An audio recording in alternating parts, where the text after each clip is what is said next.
Skyscrapers aren't solid statues, they move, and that's on purpose. When strong winds push against a tall building, they create enormous forces. If the building was completely rigid, those forces could crack the structure or make it dangerously uncomfortable for the people inside. So engineers actually design skyscrapers to sway, a little like a tree in the wind.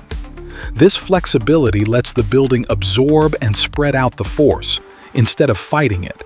Some towers even have something called a tuned mass damper, a massive suspended weight, sometimes hundreds of tons, that swings in the opposite direction of the building's motion.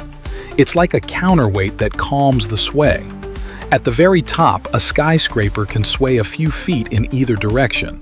Don't worry, it's slow enough that most people don't notice.